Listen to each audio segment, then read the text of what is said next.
welcome to Paulogia Live, where a former Christian takes a look at the claims of Christians live here from my Paulogia studios in lovely Nova Scotia, Canada, where it is a very blustery day, very windy day, and yeah, we're inside, we're warm, we're good, and I'm pleased to be with you. I'm so sorry for the slight delay in start. Of course, we the second I want to start streaming, the doggy decides that it's time to go on a little bit of a barking run around the house, and so I just wanted to spare that for all of you and the distraction for me.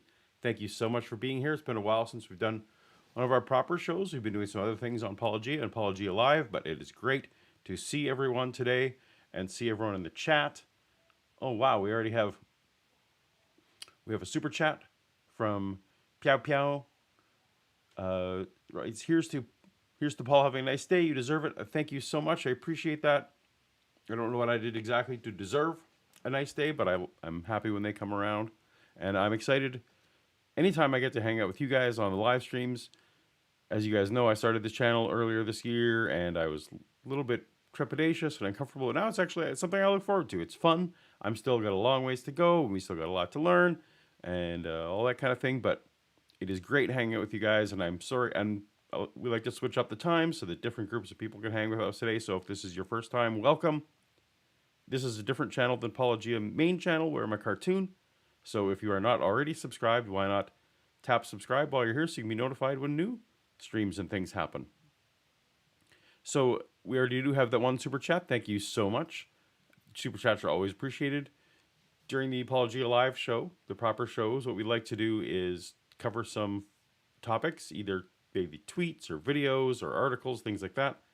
Predetermined topics that I like to cover. Then in the second half of the show, at the end of the show, I chat with you guys. We also look at the super chats, and we read the super chats, and if there's any questions there, I answer them. Or great to let me know what's on your mind. We can go over all that. One of the things I would really love to do, and we still haven't got there yet. Some of you know that I also will take some of the best segments from the live shows and make them their own individual videos on YouTube sometimes. I would love for there to be a super chat question where the super chat question is so good and so insightful that we actually make a whole video just around that. So be thinking now about what kind of super chat question you can ask that you'd like to hear me address in some way, shape, or form, be it about Christians, Christianity, atheism, secular humanism, comic books, Star Wars, whatever it is. Let me know in the super chats, and we'll get there. But we've got a number of predetermined topics today, as we often do. And our first topic today comes from the theme for today's show is going to be sin, as you saw from the title and the thumbnail. There was just enough videos bombarding me this week that were all themed around sin that I thought, hey, we can put together a special themed show. So welcome to all you sinners, be you be saved by grace or not acknowledging that you're sinners or don't believe in sin, depending on your definition, all of us are. So welcome here to the show today, or some of you may even embrace the title. That's fun too. All right, so the first one we're going to look at was a YouTube short from a YouTuber named Bible Talk 2. I don't know if this is his second channel or if there is a Bible Talk 1 out there. Didn't look it up. But Bible Talk 2 wanted to respond to a viewer question where someone was asking, is it a sin to watch DC or Marvel movies? Now, some of you may have seen on my main channel this week, I put out a special video, Top 10 Atheist Comic Characters. Some of you may know that creating graphic novels was one of the things that actually led me to doubting my faith and atheism. Some of you just may know that comics has been a lifelong thing for me. So when I was researching the video that I put out this week, I saw this, hey, is watching Marvel and DC movies a sin? I had to check that out. So that's naturally what we're going to do now. Is watching Marvel movies or DC movies a sin? Reasonable question, I guess. When you are a Christian, one of the things you want to do is avoid sin. So you're always on the lookout for what's not just not what's in the Ten Commandments, but what else might be sin. And it's a common evangelical thing to do. Let's discuss what may or may not be sin. So good question. It's not a bad question. Take a look at this passage and let's see if we can find out. 2 Corinthians chapter 11 verses 13 to 15 say, "For such are false apostles, deceitful workers, transforming themselves into apostles of Christ." And So one of the things that you just jumped right into there, and I guess if you're Bible talk too, then you don't have to specify that the scriptures that you're going to jump to is obviously that of the Christian Bible. That's what you're going to go to. Anyway, 2 Corinthians 2, when I was a Christian, was always one of my favorite passages. Hold on a sec here. I love 2 Corinthians 11. I forget what I said there. 2 Corinthians 11 is a great passage because in it, Paul the apostle goes into full sarcasm mode. And I used to love when I was a Christian, I just loved Paul the apostle going into sarcasm mode. So for example, here at the start, I hope you'll put up with me in a little foolishness. Yes, please put up with me. When Paul clearly, we'll learn from the rest of the passage, Paul actually considers himself not to be a fool at all, and not someone that needs to be put up with, but rather to be an authority to be listened to. But no, he was going into sarcasm mode. Oh, well, he was putting on this false humility. I always read it as sarcasm, and I thought it was hilarious and great. But one of the things I liked about this passage, about some of you know I was a competitive Bible quizzer and memorized a lot of the New Testament. One of my favorite verses was verse 5. And this is the NIV version. "I do not think I am the least inferior to those super apostles." And super apostles, the NIV version, for some reason puts in quotes. And I always wanted to know, like, what, and I could look this up now. I guess it's a thing I could look up now. But what are the Greek words that someone at the NIV decided wanted to translate super apostles? As a lifelong comic fan, this was just a hilarious phrase to me that I thought was excellent. Yeah, maybe you're familiar with the Greek for this verse, and you can put it in the comments or in the chat exactly what the Greek was here that got translated to super apostles. Now, Bible Talk 2 wasn't using the NIV, of course. He was using the King James Version. I was mentioning NIV mainly because that is the version that I memorized most of the Bible in. That wasn't my choice. It was my leaders. Don't come at me about Bible translations. It's just the one I'm most familiar with, so I kind of go to it. That tends to be the way people are. Anyway, here's the King James Version. Actually, we can see their verse 5 in the King James. "For I was not a whit, for I was not a whit behind the very chiefest apostles," which I guess chiefest apostles, super apostles. I don't know. It's kind of fun. But this whole section is about warning against false apostles. So this section of the Bible, it's very clear from here that there are false teachers in the church, and that the church is very fractured even in these early decades.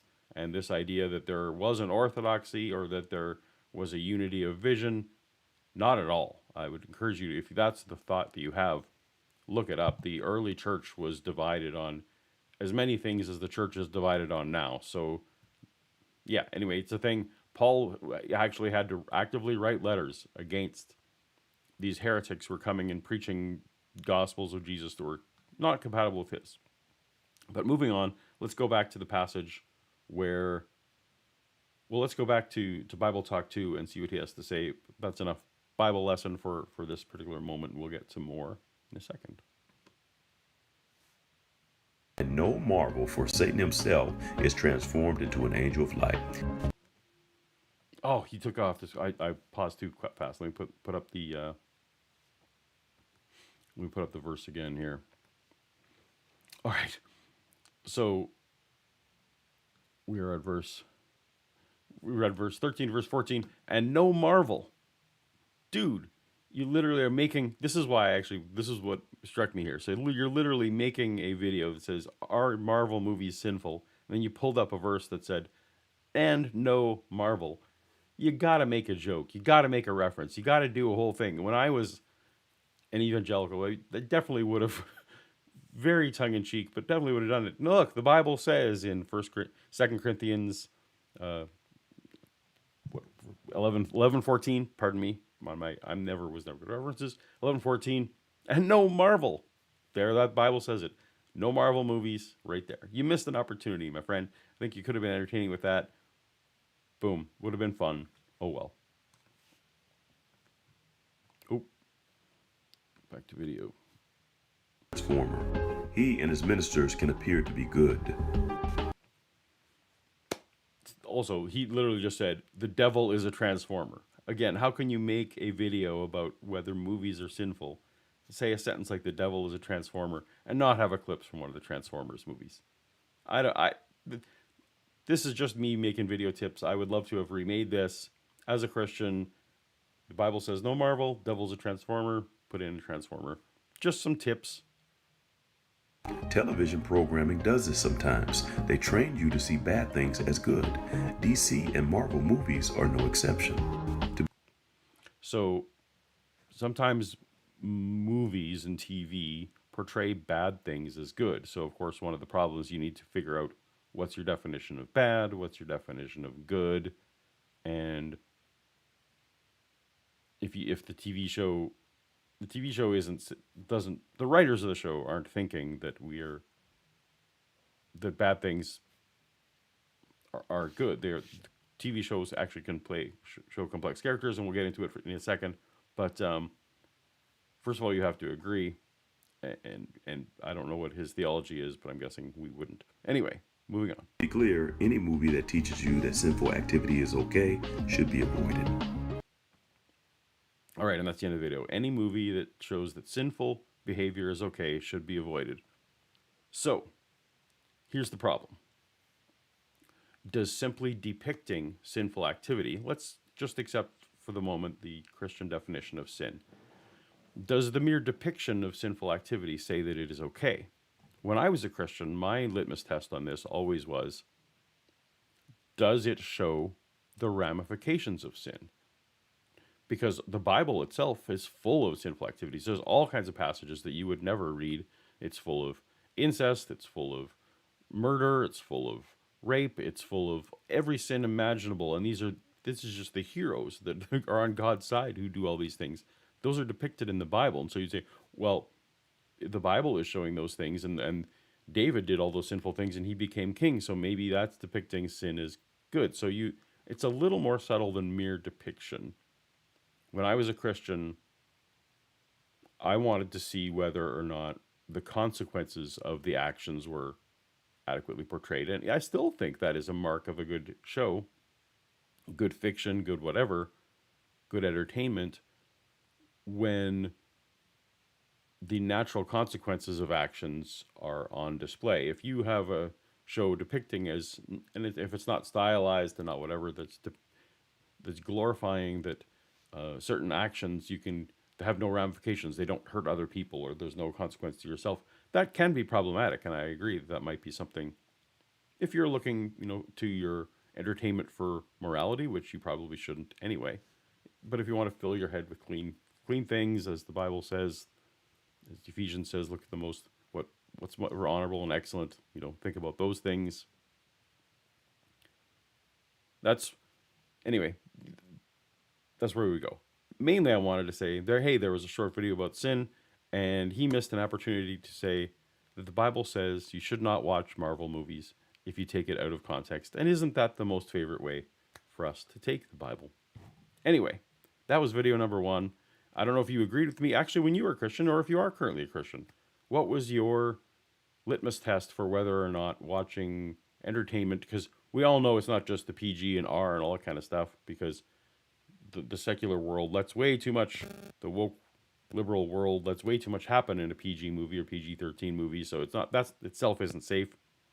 What was your litmus test? What was your categories for what was okay and what wasn't okay? We all had those funny lines. I would love to hear yours, either in the chat, super chat, or in the comments. Let me know. Our second video today is from Sean McDowell, friend of the channel, Sean McDowell. And he had a guest on, Melissa Doherty. And Melissa Doherty is a former New Ager. Now, if you were been evangelical as long as I have, or, well, probably as long as I have, You might remember in the 80s and 90s when the New Age was the big thing the church had to be scared about. New Ageism. I think now it's like deconstruction and deconversion and progressive Christianity. I think those are the boogeymen of the current day. But back in my youth days, New Age was the big problem. Buddhism and anything that was just slightly mystic or Eastern. Anyway, she was a New Ager, and whatever. I haven't looked into how she defined that, but Sean had her on. She's a YouTuber. Sean was just having a general discussion, and one of the questions came up: is there a concept of sin in among those who would consider themselves New Agers? And here was her thoughts. So sin, what would be the equivalent of sin within New Age? It's an illusion. Sin is a no-no word. Sin is basically a word made up by fundamental Christians. Many others can agree. Okay. So in a way, I mean, pedantically, all words are made up words. So that's that's being pedantic. That's just trivially true that it's a made up word. But within the New Age movement, if you wanted to say that sin is a word that's made up by fundamentalist Christians, or at least made up by monotheist religions who feel like that there is a God against whom you can have a transgression, that is a word that comes from those theistic traditions. So in a way, that is not really wrong for someone who's a New Ager and doesn't necessarily have that educated to classify sin as a word that you Christians use as a means of guilt and control. That's, or at least to define how you should or should not behave. I think that's actually reasonable. They don't think it's reasonable. That I think it is. Even in my old Christian, if I had a Christian hat, I should probably get a Christian hat for the show. A hat that says Christian on it that I can put on when I'm talking as my former self. I think Shannon and Matt have those. Anyway. On different levels of this, but sin is a bad word made up by Christians to make you feel guilty. There is no sin. There it is again. Bad word made up by Christians to feel guilty. So I don't think it was made up to make you feel guilty. I don't think that was the point of it. It was actually to describe something, a phenomenon that they were noticing or seeing or at least inventing. I don't think that was the motivation, was to feel guilt, but certainly it was utilized such. And that was a part of my religious trauma certainly comes from using guilt as a weapon. And I feel like churches and my community that I was in certainly used guilt, and I hear that's true of Catholics, as a weapon that became particularly used to just have people fall in line. Guilt, which is essentially describing our conscience, telling us that we've behaved in ways that are perhaps inconsistent with what our ethics and highest ideals would be.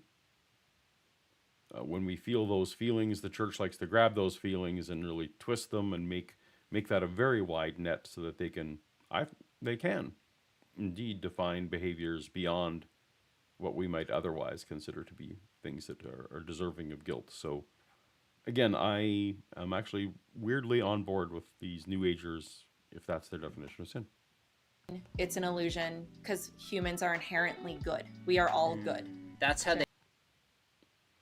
That's where I would depart, that humans are all necessarily good. Again, we would define good or bad. So this is something I've been encouraging lately in my videos and my streams.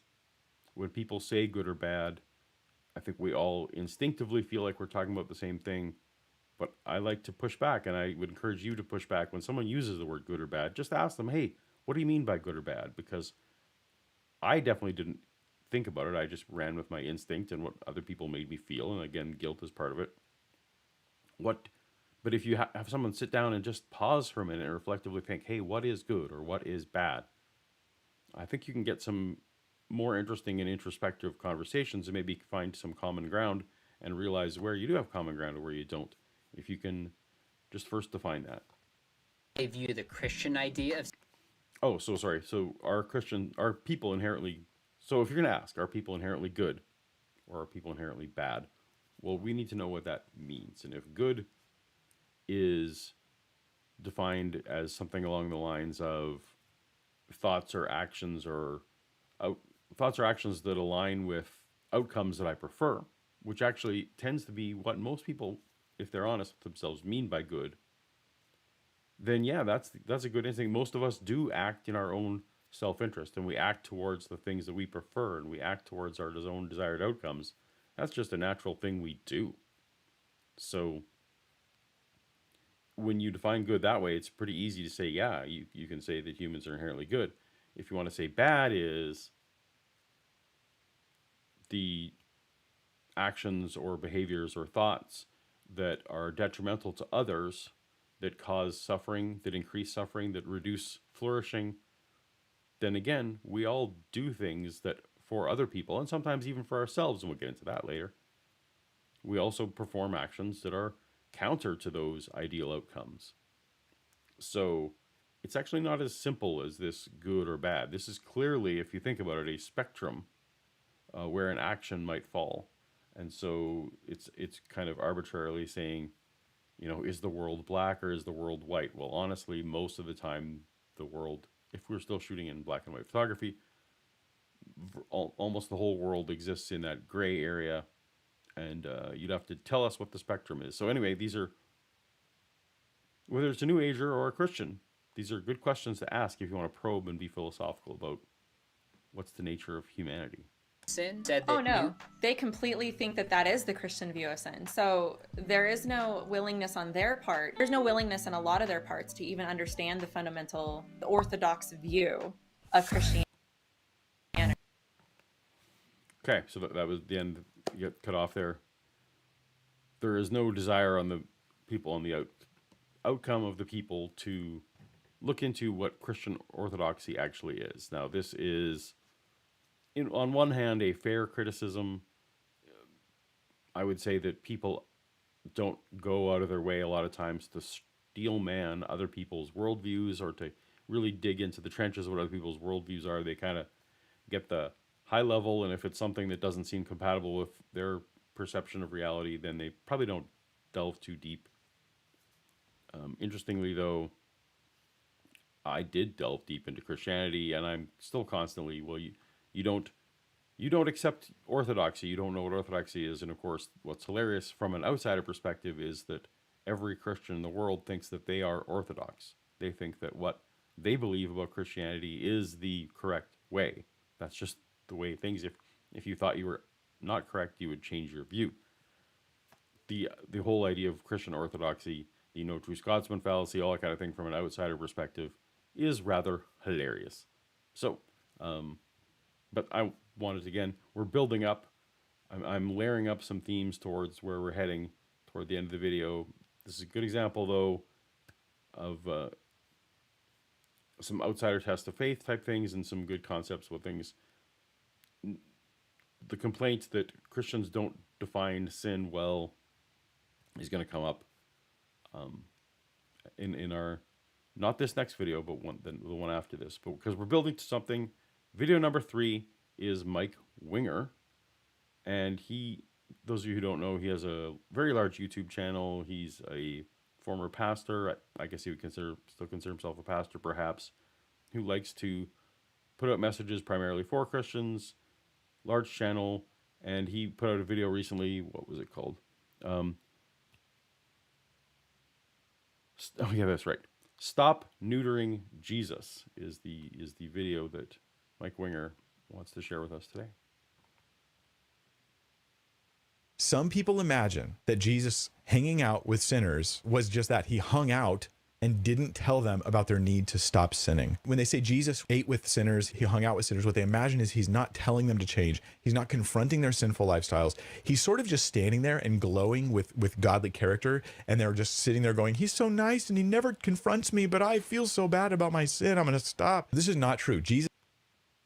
So Mike is confronting some phenomenon that he is seeing, I'm guessing, among Christians, because probably among non-Christians this doesn't matter that much.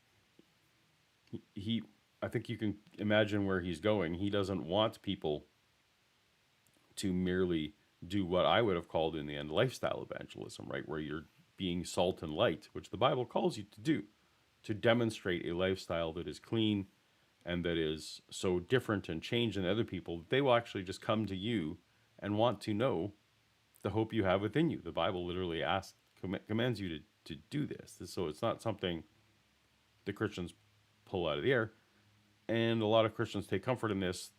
They like to live this way, and they're not what we would call like a Bible thumper, someone who's constantly pointing out the faults of others or the sins of others, or trying to be haughty or to look like they're better than other people. In fact, this is my favorite flavor of Christianity, if I have to have one, are the people who just want to change the world through being an example of moral living. I would say the Christians who I love the most and who are in my life, they live this way, that they want, again, they want to just set a great example and not constantly be bringing it up. But Mike, that's not good for Mike. Mike doesn't like that. And just to rewind a bit, when I was a Christian, I wasn't purely this way, but when I lived in California and other places, I did have people come up to me and talk to me and say, "Hey, Paul, you live differently. What is up with you?" At the time, I thought that I was actually achieving this. I thought, hey, look, they're so attracted to what I was doing. Turns out, in retrospect, if I go back and talk to some of those people, it's just that I was weird and was living in a way that they thought was short-sighted and silly, although they thought I was kind and generous and all those kind of things. And there were some virtues there. But even when this does happen, it isn't always in the Christians' favor the way they think it is. But this isn't good for Mike. Mike doesn't want people just living virtuous lives and letting that be the word. He wants to have a comfort style where we gotta tell the people that they're wrong. Jesus did not just hang out with sinners, failing to tell them about the change that they had to have or the sin that they were committing in their lives. He was there to bring them to. So, just a bit of a note. So I've been trying out the YouTube Shorts and the TikTok thing with the shorter form video. It's not a thing I'm good at yet, and I haven't figured it out. But I see what Mike is doing and others, and that is they're editing down their long form streams and trying to cut that down to 60 seconds. Just what you just saw there was a little bit of an editing strangeness where he said the wrong word. He said committed instead of committing. But whoever his editor is, and if it's him, not only left in that mistake, but they also put the subtitle up. And that's going to happen again in a moment. I totally get how this would happen. It's no fault to Mike. This isn't any kind of gotcha moment. It's just one editor to another observing something and seeing how something that maybe seems weird later. I totally get how in the process how that happens. So I see that. And I've also lost my track about what they were actually talking about. The editing mistake distracted me. Pardon me. Salvation and relationship with God, but they had to repent. This was a normal preaching point for Jesus wherever he went. Think of the woman caught in adultery in John 12:8 that everybody. Ooh, there it is. So you saw it on screen there for a second. It wasn't quite in sync with Mike's lips. In John 12:8. Now, clearly what was happening in that video was Mike was speaking, as I did earlier in this video, was trying to pull a reference out of his brain and said the wrong thing. The woman caught in adultery is in John 8. It's not in 12. But on what the editor, whoever it was, put up on screen, John 12:8, as if that was like the passage. But it's not. It's clearly, it's in John 8 at the start. And I'm actually going to take this opportunity to pull that up. So what you'll notice this is on Bible Gateway. If you pull out your Bible and look at the start of John chapter 8, you will see that here on online, they've got it in italics, whereas the rest of the chapter is not in italics. They don't actually, on the website here, do a subscript for that. But if you go and look this up in your Bible, usually after the end of verse 11 here, there's a little footnote, and it says, the earliest and most reliable transcripts do not have John chapter 8, verses 1 to 11. And that is because this story was likely inserted later. In fact, if I'm remembering correctly, I know he has a whole series on the ending of Mark that is a similar situation to this. I believe he also has one for the woman caught in adultery, where Mike affirms that this section of scripture wasn't in the original passage. This was something that was inserted later. Now, a lot of Christians will say, it's fine, and I believe this is Mike's position. Let's just not base any of our doctrines on this. It's fine to leave it here as a story that early Christians, be it like 2nd, 3rd, 4th, 5th centuries, may have believed was true in one way or another. We don't know why they believe it was true. But sure, let's leave it in, but let's not put any doctrine on it. But here we are, Mike is going to base some doctrine on this passage that I believe in the past, if not he, other pastors who've studied this would say, hey, let's not put our faith on this section. Thinks about. And in this passage, he tells her, go and sin no more. I mean, in this is a summary of a conversation where he acknowledges that her lifestyle has been sinful and she needs to stop. So he's her friend and that he's trying to save her from judgment, but he's commanding her to repent. That's the two sides of the coin here. Okay. So what Mike wants people to do is to be like Jesus in that he should be calling out sin when they see it and telling people to repent. And that was what Jesus really wanted people to do. Now, in the Sean video, they were talking about how Christians don't understand or non-Christians don't understand orthodoxy. I want to say, man, I think I understand orthodoxy a little better. Jesus was not here to tell people to not sin, because the message was that we are all sinners. We can't not be sinners. And you need a way out of this that has nothing to do with your own being good. In John chapter 3, Jesus tells Nicodemus, you must be born again. You cannot enter in a second in your mother's womb. But the idea being, you cannot save yourself. You need God, you need Jesus to come and sacrifice himself, that there is no one righteous, no, not one. You cannot be good. So the message of Christianity is not, and should not be, calling you to be a better person, to sin less. It is to cast your sins upon Jesus so that he can look after them.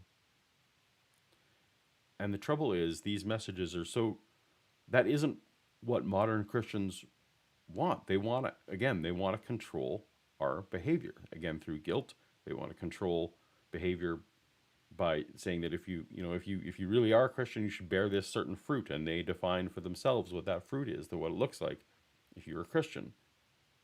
But the message of Jesus isn't behave better. The message of Jesus is, let me take your sins.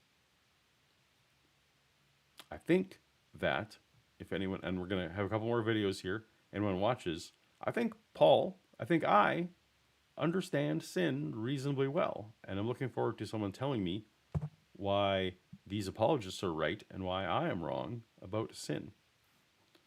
All right. And we're culminating to something here. So hang with me. We're building a brick house here. All right, we're on video number 4. And this video was Randy Alcorn was a guest on Sean McDowell's show. So once again, going to Sean's show. This wasn't a short, though. This is a clip from one of his longer live streams. And Randy is a author of a big book called Heaven, and he has a new book coming out called Promise of New Faith. Pardon me as I check my notes there. I'm not actually familiar with Randy, but it was interesting. The long stream was called 16 Questions About Heaven, and I pulled out this one question I thought was interesting about our topic today. Will there be sin in heaven? Let's take a look. Another question I know you've been asked, and I've been asked this frequently. So can people sin in heaven? Why or why not? Yes, I think the answer to that is a definitive no. We are told that there will be no more suffering, no more sorrow, and I think that no more death. Okay, well, we know the wages of sin is death. So if there was sin, there would be death. So Okay, so that's what we call spiritual calculus, when you try and pull out different ideas from different passages, because we don't really know what heaven is like. We don't ultimately know a lot of Christian theology is guessing, and trying to pull out meaning as opposed to meaning being plain. So wages of sin is death. There's no death in heaven, so therefore there could be no sin in heaven. Reasonable assumption, and one that no suffering, no, these are all things that the Bible does say. So this is commonly held. I would dare I say that's even a relatively orthodox view. No sin in heaven. Fair enough. We're obviously going to get there, but one of the interesting things is, does that mean we do not have? The question for me is, do we have free will in heaven if we can't sin in heaven? Because that's just a strange concept if we try and marry lack of sin with free will, since the answering to why is there sin on earth is that God needed us to have free will so that we could properly love him. Let's see if he tries to consolidate any of those ideas. Promise of no more death is effectively a promise of no more sin. In addition to that, we are presently, if we know Jesus, we are covered in the righteousness of Christ. And Yeah, which is actually what I was talking about with Mike there. It's not whatever sins we're doing. It doesn't really matter if we do one sin or a million sins here. If you're a Christian, just Jesus covers it. One sin is equally guilty as a million sins according to the Bible. So, boom, we're covered by Jesus. I thank you, Randy, for affirming my orthodoxy. we are being sanctified, hopefully, in our lives. But one day we will be glorified. Glorified is the point at which we will fully embrace, we would no more be prone to sin as glorified people than Christ himself is prone to sin, which, of course.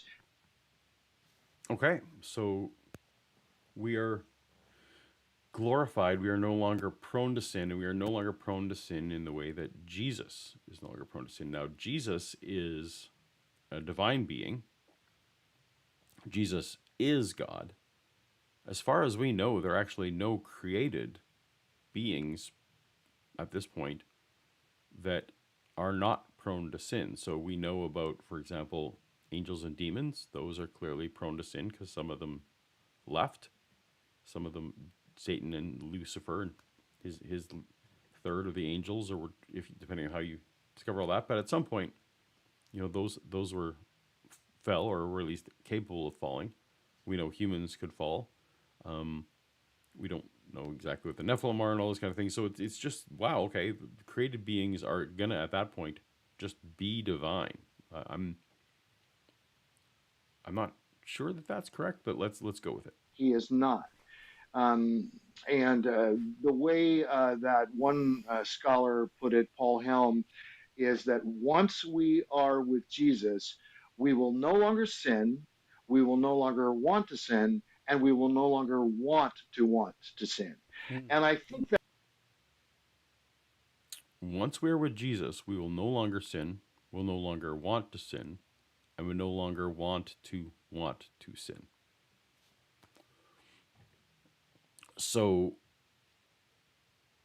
if that was an option, that God could create beings that no longer want to sin, the question is, why didn't God, or I guess Jesus, but why didn't God create humans in the first place to not want to sin? Good question, right? Like, what is this all for? If there is a state that humans can have where they don't want to sin. That makes perfect sense, because I think No, it does not. It does not make, well, I mean, it's a concept that's coherent, that you don't want to sin, but it's not compatible with what we know about our lives here on earth, about the story of the original sin and this whole concept of redemption. you think, well, there was temptation in that perfect place, Eden. So can't there be temptation in that perfect place in heaven? And What's your answer? I think the answer to that is no, because. Okay. So he is bringing up a good objection. So the earth, we are told, was created perfect. The Garden of Eden was perfect. And Adam and Eve were there, and they were going to live forever. There was no one had sinned. It was all great. And yet there was temptation. So if, again, if heaven is the same situation as the Garden of Eden, but just without these temptations, why couldn't God have originally created the earth under such conditions that there was no temptations? That doesn't thwart free will, right? So if my free will is to flap my wings and fly around this room, but I don't actually have wings, then it's not something I can do. So it's not. Is it really a temptation? Not really. That's probably a poor example. But again, why couldn't this is just more begging the question: why couldn't Eden have been the place without temptation if heaven can be? What is different? Now we see through sin. I mean, Adam and Eve didn't. They didn't get it. They were deceived. We know what sin is. Sin. Okay. So those of you who are super familiar with the Genesis story will know that what the fruit that Eve ate in the story is tree from the fruit of knowledge of good and evil. There was also a tree of life that was separate, but there's a knowledge of good and evil was the sin. And now Randy here is saying that because we have sinned and know what sin is, we are better equipped not to sin than the sinless person was. If you can make any of this make sense and be coherent, let me know in the chat and in the comments, because, wow. The delineation between one place and the other and why couldn't the first place have been done correctly, baffling. Been there, done that, never want to do it again. It is all misery and no happiness. So even if Satan was there, which he will not be, he'll be in the lake of fire forever. But even if we could hear his voice, we would not be fooled by him. So the question then is, why didn't God make Adam and Eve such that they wouldn't be fooled by him, or give them enough knowledge to not know to be fooled, or to at least be able to recognize lies? Again, this doesn't make any sense, at least not to me. I think it's really helpful to make the point you were hinting at between external temptation is gone in heaven and our internal natures are transformed by the glory of Christ. Okay, so external temptation is not there in heaven. So I gave that possibly lame example of me wanting to fly around the room, but it's not something I can possibly do, so therefore it doesn't, enter my mind as something I should want to do. Are we saying that in heaven there's no external temptation? That doesn't make any sense when you talk about some people in heaven will have greater rewards than others. That's also clear in the Bible, right? More crowns, bigger castle, all those kind of things. Some people seated at the right, some people seated at the left. Are those not external temptations? Any differentiation, any kind of class structure, is that not an external temptation to be jealous, to be envious, to want more? And on the flip side, those can garner, possibly positive ambition. Is there really nothing in heaven that differentiates one person from another? So are we ourselves in heaven? Are we individuals who have different levels of crowns, different levels of responsibility, different levels of work? Some people say that heaven actually will be here on earth again, the second earth, and we'll have stuff to do. Again, how can you possibly have things happening and not have any external stimuli for potential sin, be it even just the sin of jealousy or laziness or envy, any of those kind of things? Maybe not lust. Who knows what our sexual lives will be like in heaven? No one knows. But again, will there not be beauty, and will we not be tempted to linger too long one place, or maybe to want to be closer to God than someone else? Again, it's not a coherent notion that there can be no external stimuli for sin. And then he says, but also internally we will not want to. We just won't want to. Just God accept, we won't want to. Well, at what point are we still ourselves then in heaven, right? Because I am an ambitious fellow. And I am also a fellow who is driven a lot by what I see someone else achieve because I'm a competitive person. And that's a lot of what defines me. So if I go to heaven, am I stripped then of my competitive nature? Because my competitive nature requires that I do some sort of comparison with other people so that I know where I am in the grouping. Like, and if you strip that from me, how many things do you strip away from me and my desires and wants that I'm not even the same person anymore? We're not even talking about now the whole impossibility of, can a mother enjoy heaven if her child isn't there, or a father enjoy heaven if their child isn't there, or can my loved one's not here? Can I have you? What have you done to me to make me not care anymore, and be happy that they're burning in fire? These are all just, to me, huge contradictions that this conversation is doing nothing to address. And so now that we see not with a glass darkly, but understand what we consider the smallest sin and how devastating it is, the lure is gone. And we would... The lure is gone. The lure is gone. The idea that, oh, well, sin is no longer appealing to me. You have to make it absolute zero, because if it's 0.0001% chance, someone in heaven is going to do it, right? There's going to be millions, if not billions, of people in heaven. Someone, if there's even the slightest chance, is going to want to sin. So you can't just wave it away as, we're just not going to want to, right? There's obviously the fact that, and we'll get to it, the fact that Satan exists and the fact that Satan fell. The angels were in heaven, and Lucifer got jealous, and there's nothing about that place. There's nothing about full knowledge of God. You can't tell me the angels don't have full knowledge of God. There's nothing about all that stuff that makes us immune from rebellion and from going our own way and wanting to sin. This is all just gibberish. Absolutely. No more do it than I'd walk outside and chop my arm off. Like, why on earth would I do that? I wouldn't. And it's even magnified a million times. Okay. So, because something's harmful to do, we wouldn't do it. So again, humans are known for doing things on the regular that harms other people, but also harms ourselves. We eat foods that we shouldn't. We imbibe liquids or substances that we know are going to harm us in some sort of ways. Sometimes we have knowledge about things we should or shouldn't do for our own well-being. We know we should study. We know we should exercise. We all these things that we know we should do, and we don't do them, or we do actively do things that we jump out of airplanes and we drive on the road. We know that we could possibly be hurt. These are all things that we do that possibly could harm ourselves.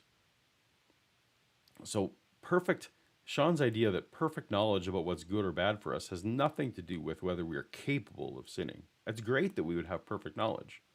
But if we have free will, you have to, by definition, be able to choose to do something against our own self-interests.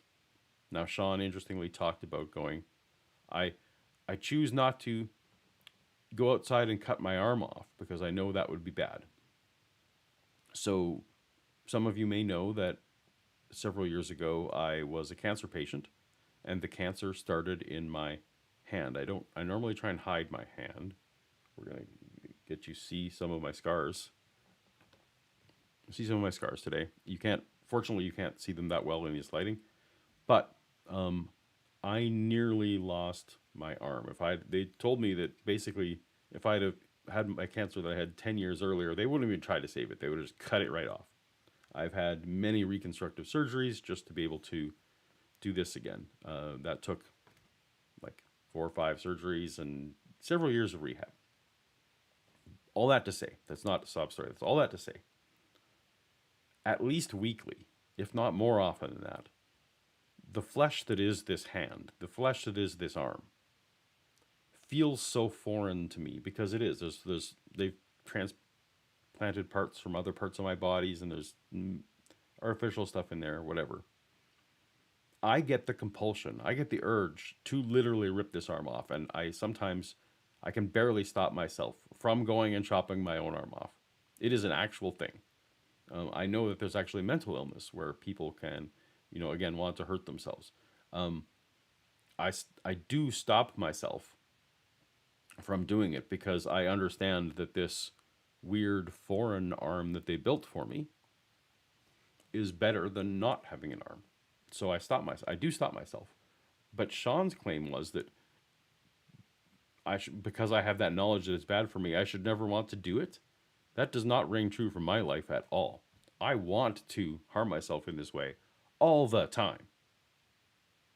So what's changing about us in heaven exactly? This perfect knowledge about what is good for us and what's bad for us. Again, you'd have to say, hey, what's good and what's bad? Good. You were listening. Like it. Doesn't solve this problem. In heaven. Right. And sin is not just wrong. Sin is stupid. Sin is self-destructive.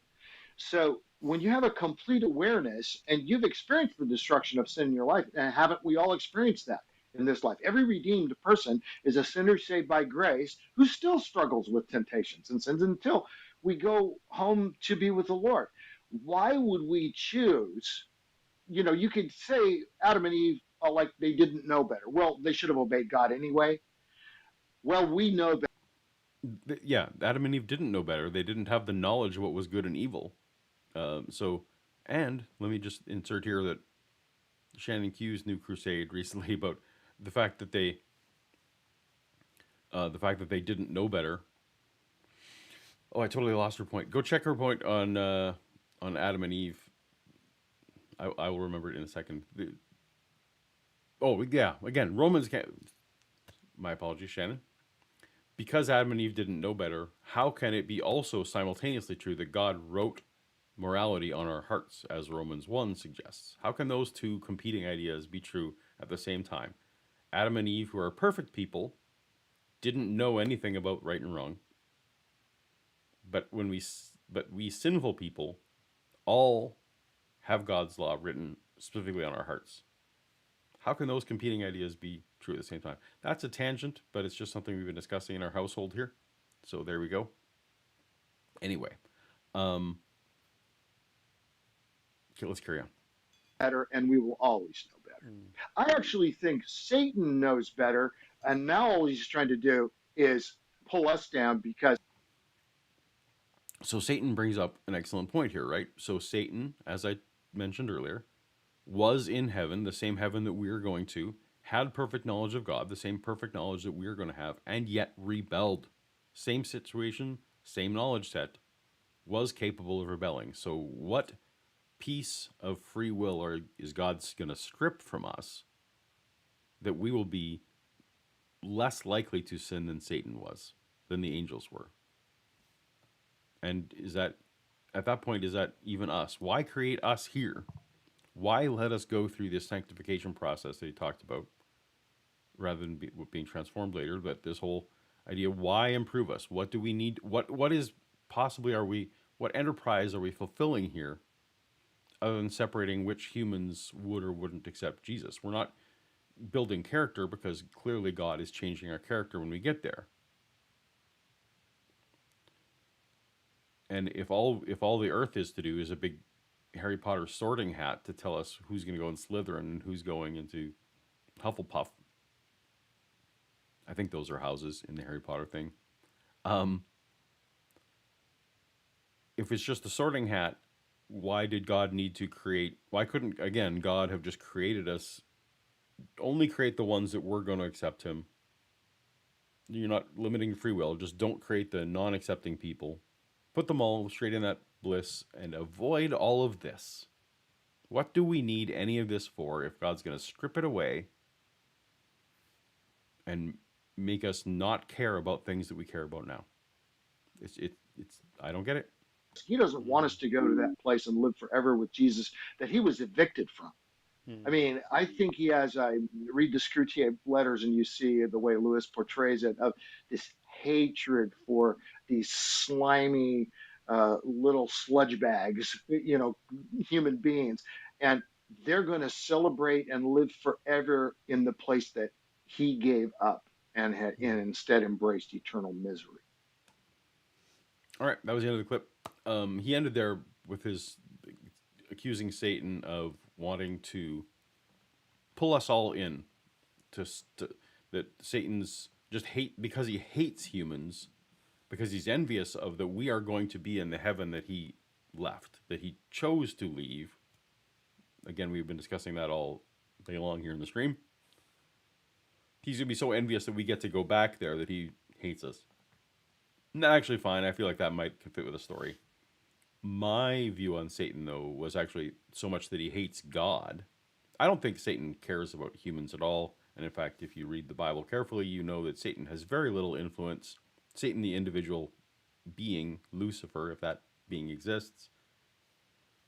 Personally, he's not omniscient. He's not omnipotent. He can't be everywhere at once. He's very limited in his powers. All that to say, I think he just hates God. When I was a Christian, I just think that he hated God, and that what would hurt God the most, again, if you want to hurt someone, you find the thing that they love the most and you try and affect that. The thing that God in the story loves the most is we humans, and so Satan's trying to just have as few of us there as possible. Again, God being infinitely happy, I don't know how having some of the finite people gone can change his infinite happiness, but whatever. That's a minor point. The question is, can we agree on what sin is? Can we agree what consequences of sin are? We're culminating to just whether or not we non-Christian people can understand the notion of sin and what do we do with it. And are we atheists? Are we non-believers just because we want to sin? And that is the topic of our final video of the night, the day. There's a gentleman out there who has a YouTube channel. Well, I'm not even sure if he has a YouTube channel. He has video platforms. He has left YouTube and come back. He's on kind of the weird, obscure BitChutes and things like that of the world for freedom of speech purposes. Anyway, TTOR, Justin Derby, is a gentleman who I knew from years ago, made a bunch of response videos when he was on YouTube to my Young Earth Creation response videos. He didn't like me then. At one point, Shannon Q had a conversation with him. He's someone who had actually he left YouTube and essentially left my life and my awareness circles a while ago. But when I was working on the last Kent Hovind video, which if you saw, was rather disturbing and awful, you may have saw TTOR in there. Justin talking, he did his own research about Kent Hovind, and to Justin's credit, he has determined that Kent Hovind's personal flaws, of which there are many, and I don't want to sully the stream going into, overcome any of the right ideas that he has about creation and all those kind of things. And Justin is one of the people calling out Kent Hovind supporters, and with me would say that there are better places to put your young earth creationist support and money and that kind of thing. Someone who does less harm. There's certainly people who do less harm. Anyway, so Justin got back on my radar, and I noticed as I was doing that video that he put out this video. Let me check my notes because it's a very long title. Paulogia claims sin doesn't exist in order to avoid being held accountable for his sins. That's a long title, but it has my name in it. So it's not just a generic, you just want to sin. Apparently, Paulogia just wants to sin. So let's see what Justin has to say. Just as a bit of a note, we are jumping several minutes in. He spends the first parts of his video introducing who I am to his audience, and they don't necessarily know who I am, and rehashing some of my history with Kent Hovind and my non-willingness to debate, some of those kind of things. So he's going to make some references there. There will be a link in the description to go see the full video if you so choose, but that's the context. We need to talk about a recent tweet that Paulogia put out. A tweet that actually... We need to talk about Paulogia tweet, guys.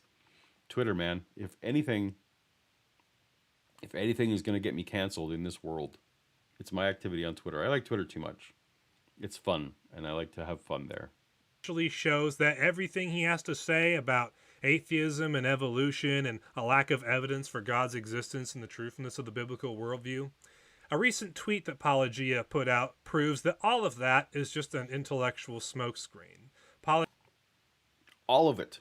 Holy cow, guys. What have I done? I put out a tweet.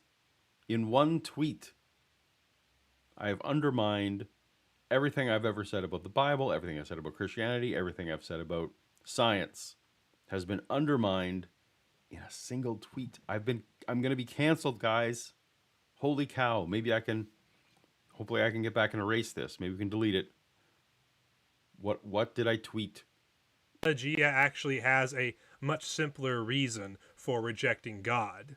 He doesn't want to be held accountable for his sins by God, and we can prove that here today using Paulogia's own words. Now, Holy cow, guys. So I just want to sin. Everything that I do is because I want to sin. None of it's because I believe what I'm saying. And holy cow, we're going to prove it. Prove using only my own words. I'm in trouble. My own words. a few days ago, the young Earth creationist Carl Kirby shared a link to his Rumble channel for Debunked TV episode number 10, which is titled, Am I Anti-Science If I Do Not Believe My Ancestor is an Ape? Paulogia responded to this tweet by saying, yes. Yes, you are. That's pretty funny, right? That was pretty funny. That was a pretty good delivery of my tweet. Well done, Justin. Yes. Yes, you are. So keep that in mind. The question there was, let's see if we can read. Am I anti-science if I don't think that my ancestor was an ape? So let's just remember that in our heads. So naturally, because I came across this, I made a response tweet to Paulogia saying, Naturally, I didn't see this. I'm sorry. I use Twitter in a weird way. I throw things onto Twitter, but I don't really read Twitter. So my apologies to everyone who probably seems like I'm ignoring. That's just the way, for my own mental health, that's the way I use it. So anyway, I never saw this, Justin. Sorry. so if I refuse to believe in atheistic evolution because it never has and can never be proven true by observational science, then I'm anti-science, LOLs. It's a Okay. That's a lot to unpack. Let's let's go backwards. So LOLs, plural of laugh out loud. Maybe I'm too old. I don't know what LOLs with a Z for the Canadians. What that is. It's not plural. It's just put an A. Anyway, fine. You're an LOL person. I'm a laugh emoji person. Some people, to each their own. No problem. All right. So, let me read that. All right. So I refuse to believe. So if I refuse to believe in atheistic evolution because it never can be proven true by observational science. Now I am a little bit concerned here for a second, because Justin earlier said that he was going to prove stuff about me, and yet he doesn't seem to understand how scientific proof works. Nothing gets proven to be true in science. In science, things fail to be proven false. We prove things to be wrong. That's falsifiability all the time. And that's how we get better ideas. But nothing is ever proven true. No one's ever proven gravity to be true. No one's ever proven magnetic forces to be true. Again, these are theorems that we can prove to be false, but we still hold as tentative as the best explanation we have right now.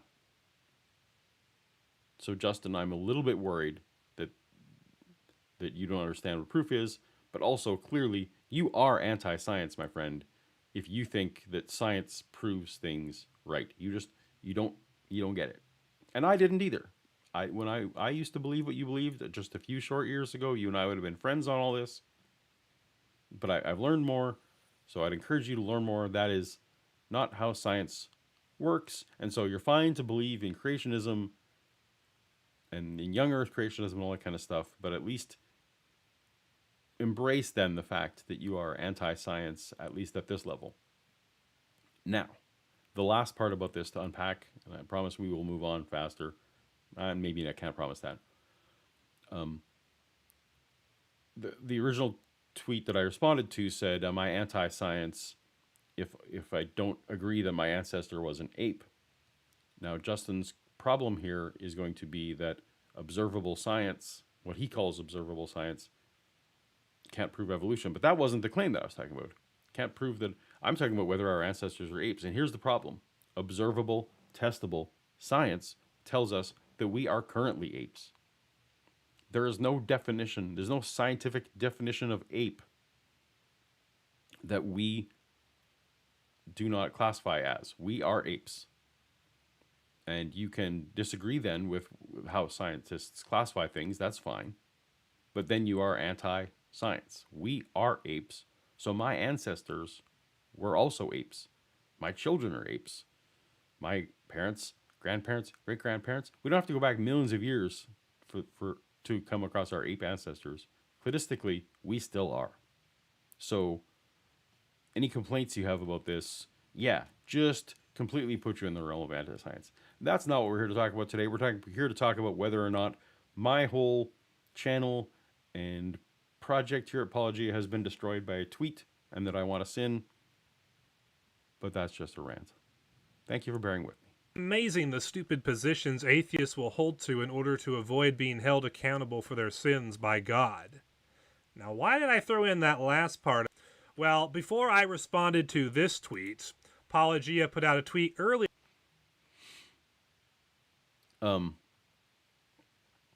I just back to one last thing there. So he's conflating that my belief in atheism, or not atheism, with evolution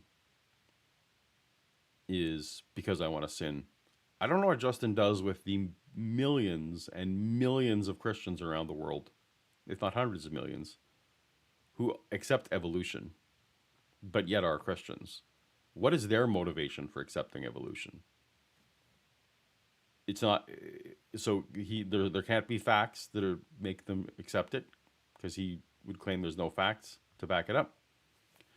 But it also can't be just because they want to escape God's wrath or avoid the idea of sin, because they do accept the idea of sin. So again, there's big holes with this whole thing.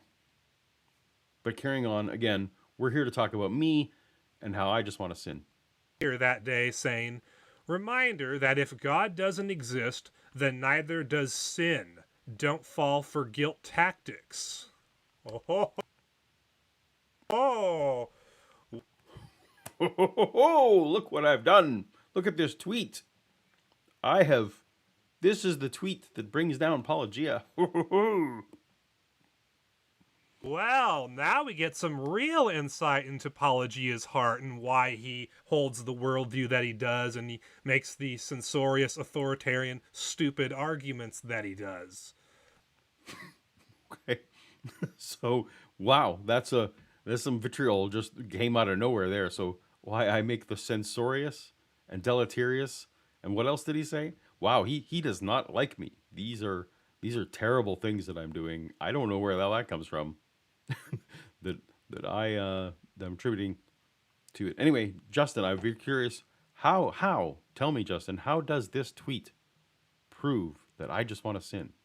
The reason why Paulogia makes these arguments is because he doesn't want to be held accountable for his sins.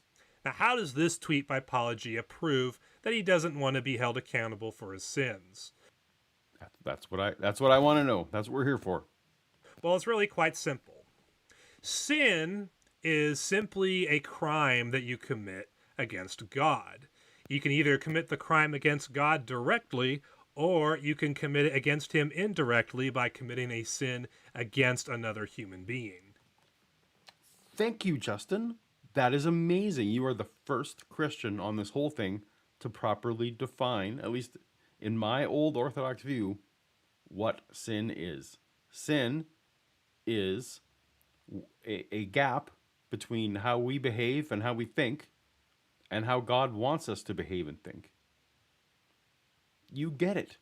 That is what sin is. Perfect. Perfect. I couldn't have said it any better myself. Well done. But, as Paulogia points out, if God doesn't exist, then neither does sin. Because after all, a sin is a crime you commit against God. But if there's no God to commit a crime against, then obviously sin is fictitious. It doesn't. Yeah, so he completely agrees with the first part of my tweet. It's just it's a simple if-then statement. If there is no God, then sin can't exist because the definition of sin is a grievance against God. That's just a simple if-then that could not be more true. It doesn't say that God doesn't exist. It said if God doesn't exist, then the concept of sin is incoherent. Well, maybe not incoherent. The concept of sin is not real. It's much like saying, this is probably a bad example, but comics are on my mind still. Like, if there is no planet Krypton, then there is no Superman. I think that's a fair statement, right? And again, accepting the DC Comics lore, I think it's fair to say that without the planet to come from, there can be no Superman. That's a fair, true statement to make. The same as my tweet. In lore, all good. Really exist. And what's the ultimate implication of all this? Well, if there is no God, and there is no crime against God to be committed, i.e. no sin, then obviously there's no creator God who's going to hold people like Paulogia accountable for the crimes that he commits against him after he's done living his life on Earth. Yeah, exactly. So again, this is all just that big if. I'm not saying there's no God. Well, the tweet isn't saying there's no God. The tweet's saying if there is no God, then the natural consequence is that sin doesn't exist. And you seem to be on board with this. So I don't know where the problem lies, and I don't know how this destroys my channel, but I'm sure we will find out. This avoidance of being held accountable for their sins by God is at the heart of most atheists' attacks on God's character, especially when atheists pull out God ordered the destruction of the Canaanites and God flooded the world, committing mass genocide.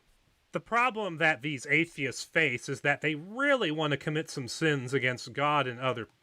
So let me go back to that. So you, Justin, promised that you would be proving Paulogia's motives with Paulogia's own words.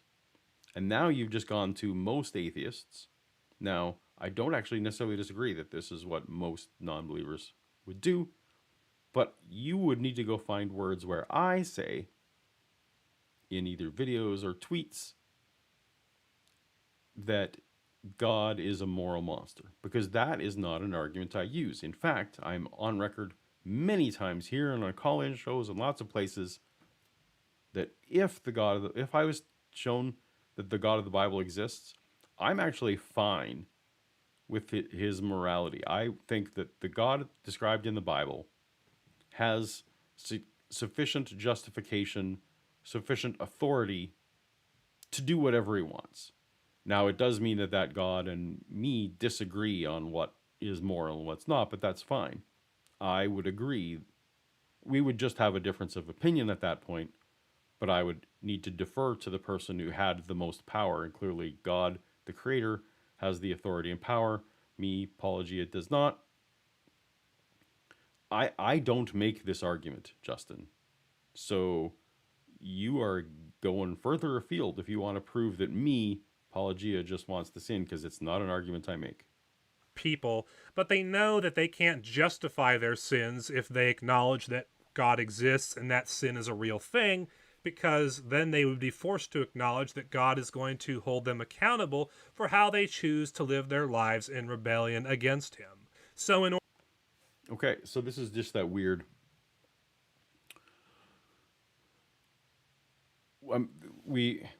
I want to avoid, if I want to avoid a consequence, I just pretend that consequence doesn't exist. Is a very strange thing thing. So again, I mentioned earlier, so I was a cancer patient.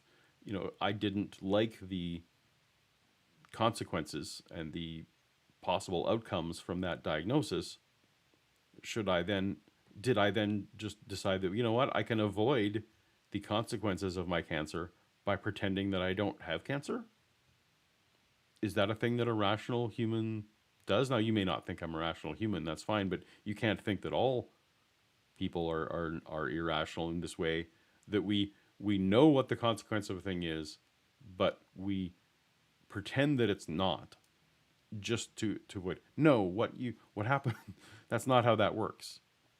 You don't, you aren't fully aware of a consequence of an action, and because I don't like it, just choose to believe something else. That's just not the way belief works. That's not the way human nature works. Again, if I'm convinced of a consequence, and I truly want to avoid that consequence, I do take the actions. Now, I may not. Anyway, not how it works. In order to soothe their conscience, what they do is they deny that God exists, and then they deny that sin exists. And by denying that these two things exist, well, then there is no one who's going to hold them accountable for the thing. Yeah, you got the order of operations wrong, Justin. I was not looking for a way to sin and then reverse engineered a worldview. My worldview fell apart when I did not have enough evidence that God exists, and that when there wasn't sufficient evidence to that, the natural ramification was, oh, I guess this sin concept isn't real either. And therefore, things that I was doing only because I believed it was a sin against God, I stopped doing. Now, the thing that you would also need to show, I think, if you want to say that Paulogia specifically just wants to sin, is that I am now acting in a way that you'd think that if that was true, I would now be living this life of sin, that my life drastically changed in some way, that I shifted from Christianity and it was hampering me too much, and then I moved away to this thing. The weird part, the boring part about me is that I'm not actually living a lifestyle that is, I think, in any way problematic with the second greatest commandment. So love your neighbor as yourself. Now, I know I don't do it perfectly. None of us do.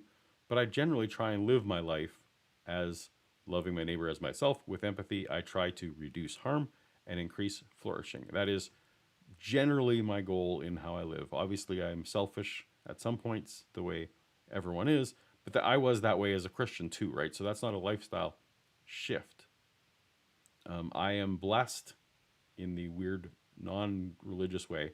I am a cis male, and so I am very lucky that Christianity just accepts who I am, my identity. I don't have to be put in the place where my identity is in conflict with what the Bible says.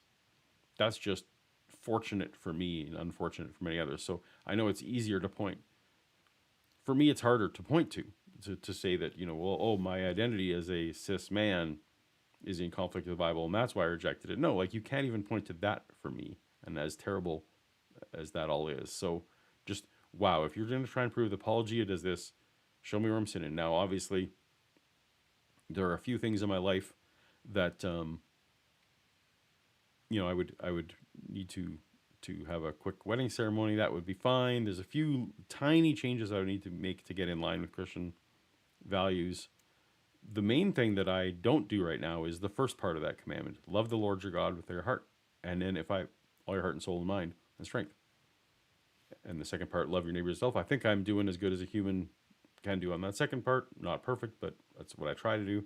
It is that first part that I would need to radically change, but that is the part that fell away, and that is the part that would instantly come back if I became convinced that God existed. So is that the big thing I wanted to do? I didn't want to believe God exists. I didn't want to love him anymore, so I'm denying his existence. Does that make any sense? Is that the just want to sin that you think? That is so circular, it makes me dizzy. That's a long enough rant. Let's continue. things that they do and the way that they choose to live their life. This is how atheists can justify being double-minded hypocrites who have major double standards. This is why atheists and evolutionists can condemn Christians and creationists for the very same things that evolutionists themselves do. I don't know exactly what grapes he has with me. Clearly, he's got a list of grapes with me, and maybe I need to go back dig in his library to see what he thinks that I've been doing. Generally, though, when someone like myself comment on Christian behavior, it is not because of double standard. It is generally because of internal critique. We are saying, if Christianity is true, and you believe Christianity is true, then to be consistent with Christianity, should a Christian not act in a certain way? That's typically the critique. If and when I critique Christian behavior at all, which is rare. It's not. It is merely internal. It's not a double standard. I'm just that in that case, I'm just applying your own standard to myself. It is not. It's not judging by my standard. Unless you can show me otherwise, I'd love to see this evidence in my own words. Otherwise, let's get to my words, see what I do. As a matter of fact, it is so bad that atheists and evolutionists will tell you that even if you can prove that the biblical worldview is true and that the atheistic evolutionary worldview is false, they still won't accept the biblical worldview and they will still reject the God of the Bible. I have never said that. Well, it's possible I've said I do not profess that. I am on record multiple times. I know some of my fellow content creators are so bold as to say that the God of the Bible is such a monster that even if he was true, I was going to spit in his eye on Judgment Day and say, you're a moral monster. I am not that person. I am pragmatic. If I come to believe that the God of the Bible is true, as I mentioned earlier, I do think that someone with that kind of level of authority can just do what they want and therefore does make the rules, and I would accept their rules under that proper authority. I'm not going to be that person. I kind of, it may be a character flaw in me. You may disagree with me on this, but no, if I come to believe the God of the Bible exists, I'm not going to spit in his eye and call him a moral monster. I'm going to step in line. So, unless you got video of me saying otherwise, you are not talking about me, even though it's my name in the video. If you don't believe me, well, let me give you just one example of this, even though I could give you more than one. Okay, so perfect. My own words. He's got examples. I just asked for examples. Boom, I'm going to get called out here. Rats, what have I done? I have here a video from Germania titled Why I Don't Argue Against Classical Theism or Creationism, Atheist. So That's not my video. That's not my words. It's not an argument. So your many examples of how Paulogia just wants this in is some video from a person I've never heard of. Really? Okay. So, when you see evolutionists and atheists like Paulogia tell you that they reject the biblical worldview because there's no good evidence supporting its truthfulness or God's existence, or they tell you that evolution and atheism is true because there's all this good evidence supporting it. It's hilarious that you're, again, lumping evolutionists and atheists together because, once again, hundreds of millions of Christians accept evolution based on the evidence, and they clearly are not doing it because they want to reject God because they accept God. So try again. That is all a crock. That is a pack of lies. That is just an intellectual smokescreen. The real Crock, I say. Pack of lies. Intellectual smokescreen. reason why people like Paulogia reject the biblical worldview, and the real reason why people like Paulogia accept atheism, evolution, and deep time is because they're trying to avoid being held accountable for their sins. Of course, That's just ridiculous. So, first of all, you haven't proven that with my own words, as you promised, at all. You've made a conjecture based on a tweet, which you actually agree with the content of the tweet. You just think somehow you know my heart and why I tweeted it, which is just bizarre. You haven't shown that I am currently living a lifestyle of sin, other than that I do reject God. So that sin I hold and will change if I come to believe in Him. Yeah, you're not using my own words. You're not proving anything other than your own ideas. So we know in reality that even if they delude themselves into thinking that God doesn't exist, Right. And the other thing, the stupidest thing I could possibly do, and maybe you think that I am just the stupidest human on earth, that maybe that's true. But the stupidest thing I could do is know that I'm going to be held accountable for my sins and just pretend that I'm not. It doesn't take much thought and brain that if I am convinced that I'm going to be held accountable for my sin, that I just accept Jesus and keep on sinning. Now, probably, again, if I'm a true believer of Jesus, I'm going to want to sin less. That's typically the argument and whatever, and that's fine. That'd be great. But it's the Christians who have consequence-free ways of sinning. It's the Christians, they're, if I want, the correct strategy to avoid the consequences of sin is to become a Christian. No two ways about it. And so if I become convinced that sin is real and that God is real, that is what I will do, at least the God of the Bible, that is what I will do. and that therefore sin doesn't exist, and that therefore they won't be held accountable for the way they live their life. We know that God does exist, regardless of what they think about it. That we know that sin definitely exists, and we know, based on the biblical worldview, that God is going to hold people like Paulogia accountable for the way that he chose to live his life, regardless of whatever Paulogia thinks about it, regardless if Paulogia denies God's existence or not, whether or not Paulogia denies the existence of sin or not.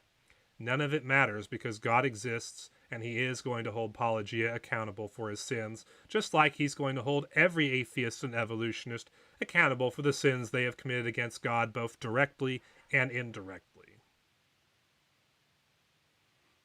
So there's the end of the video. And ultimately, he's just agreeing with my tweet. But he's not demonstrating. If God doesn't exist, my tweet holds true. If God does exist, then it's the opposite, right? So that's why there's an if in the tweet. What you haven't done is properly demonstrate that God does exist. If you spent more time doing that, then we would possibly, then I'm fully on board. I accept the syllogism. If God exists, the God of the Bible, then sin exists, and I need to do something about it. All right. That was a long journey to get to Paulogia being told over and over again that the reason why I'm on this YouTube channel, the reason why I live like I do, just my reason for being is that I want to sin. And that I don't understand what sin is, even though I feel like I do. And that I'm just avoiding all these consequences. All these things to say, I think I understand Christianity, but I would love to hear from Christians or non-Christians alike. Tell me know where I don't understand. Let me know where I'm wrong. Let me know how any of that heaven stuff makes any kind of sense. I don't understand how any of that stuff could possibly be and still have free will. Now, if you were just willing to give up that we have free will in heaven, then I think you can make an argument. Now, here's the problem. Thank you for holding through me. That is the end of the video topics. I have made a terrible error, and I forgot that YouTube is weird and buggy, and that if I don't have the super chat screen up before I even start, then I won't be able to see the super chats. So you are going to have to bear with me for 1 second while I find. I'm going to use a different program that actually I think can save the super chat so that I can see what's already. Oh, wrong one. Shoot. I did it wrong. Ooh, log out. Talk amongst yourselves. I'm sorry, this is momentarily boring, but I do want to make sure that anyone who's already contributed super chats will be able to get them read on air, and I'm going to chalk that up as my streaming error, and I won't be able to put them on screen, unfortunately. Where do I see? Okay. So unfortunately, I won't be able to bring them up on screen for today. Although any new super chats come in, I will put on screen. So, we've just had a couple. We had the first one, which I actually did put up. Piao Meow Noir sent a $2 super chat. Here's to Paul having a nice day. You deserve it. Thank you. My day's a little bit better because I was able to. This was a bit of a cathartic stream for me. I appreciate being able to let out my frustrations about some of these Christian things. Thank you for hanging with me and doing that. And Idiosyncrasy sent a $5.89 super chat, which is a weird number, so maybe it's a different currency. Big hugs, Paul X, with the big hug. So thank you so much, Idiosyncrasy, for that hug. I need it, so I appreciate that. And unless there are new super chats, this is yeah, but yep. That's why Paul doesn't read his tweets, so he doesn't have to go to hell. that's good. That's my avoidance. It's beyond pathetic when Christians like this last guy speak as they do about someone they cannot even know to be real, a faith belief, but they're going to tell Paulogia those things. Exactly, right? And I think you would agree that Justin didn't actually make a case based on my words, and he didn't make a case that God exists. He just asserted those things. And as the Hitchens axiom says, and that can be which asserted without evidence can be dismissed without evidence. So, if anyone wants to send a super chat and or tag me as Paulogia in the chat, if you have questions for me, I'm going to see if there were any.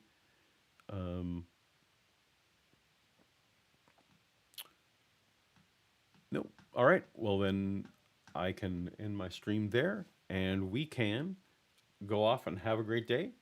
Check out some of the other Paulogia Live and the main Paulogia stuff. Check out my top 10. If you're a comic fan, check out my top 10 atheist comic characters that I put out yesterday, because that was a super fun video to do. It's not what I'm going to normally do. It's just every once in a while I need a breather from the apologists. But I will be back next week on the main channel with more stuff from apologists. And for those who haven't seen my Twitter, you may have seen that Dr. Michael Brown, who I made a video about a couple weeks ago, has promised that he has a response to me coming out next week, and I cannot wait. It should be delicious to see what happens there. So thank you so much, everyone. Have a great day, and we'll see you next time. Later.